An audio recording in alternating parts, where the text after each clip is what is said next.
Kalugurang kapatad, kiginutang Jesucristo, kingal ini, pagmasosyan tayo, ing ika-30 anibersaryo ng EDSA People Power Revolution. Metong niya pong makasaysayang event ini, ka rin, pepakit na ning sambayan ng Pilipino, ing papamisasan metong, tapang at kasalpantayanan, banakwataya ing kalayan, ampong demokrasya.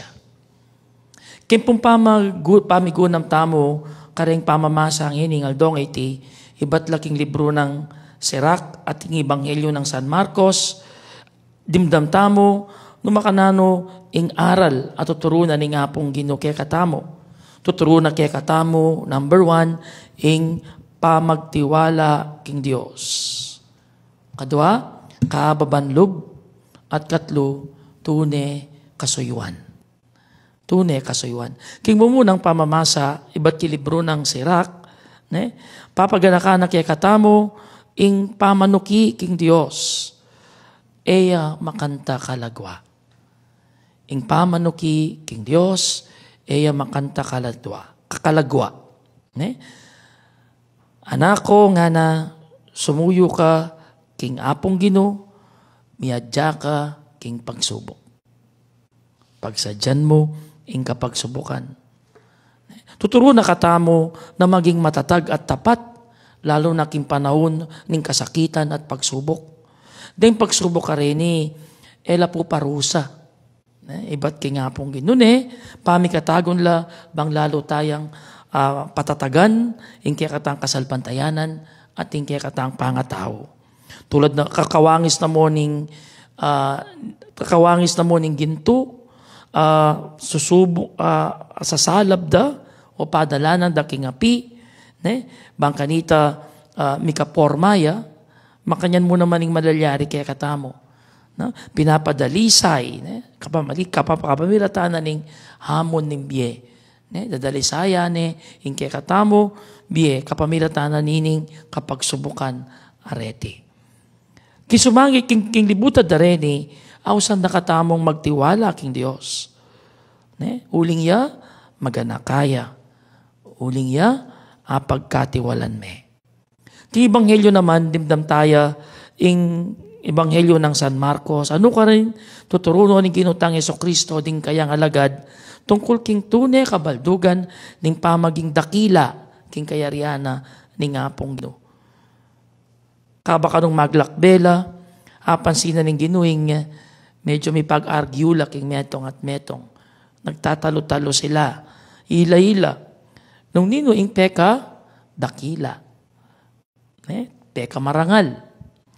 Anyay naus na kanuning ginutang Jesucristo, ing metong nga anak amalati. Ninumang bisang muna, kailangan magpatawliya. At maging talasuyo ding kaya gana.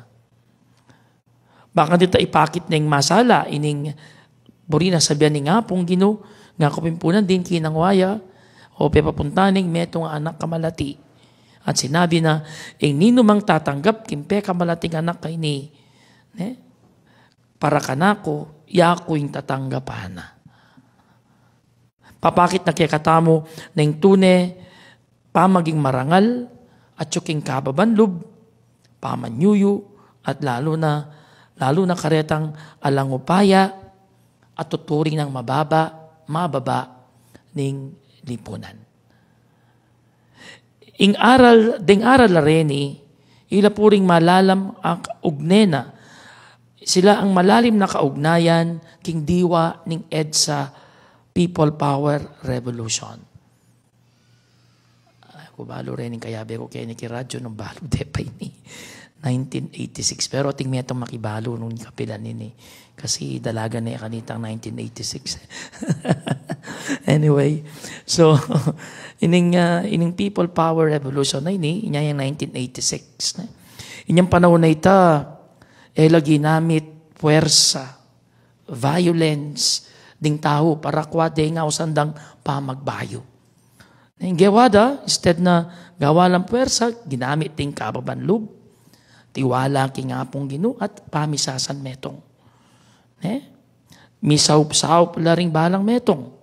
Makwal taya man yan, o kaluluya, anak yaman o matwa, pakit da ing tune upaya at yuking pamanyuyo at lugod kaparang tao.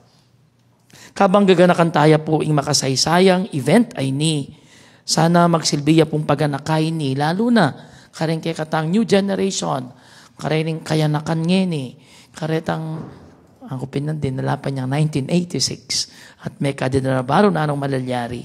Sana paganakay ni kay katamo na magsilbiyang paganaka ng balang metong kay katamo, mayayawo siya ban maging talasuyo ng Diyos at para talasuyo karing kaparatang tao. Tamo sana magnasang sariling upaya bang mirangal.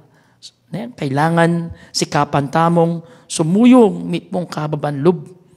Lalo na karing mangailangan at karetang tuturing na ning lipunan apeka malati. King kanining paralan, tunay tayang ababayan ing aral ng Kristo at apapanatili tayong diwa ning EDSA. Ing diwa ning pamisasan metong, lugod at kasalpan tayanan. Amen.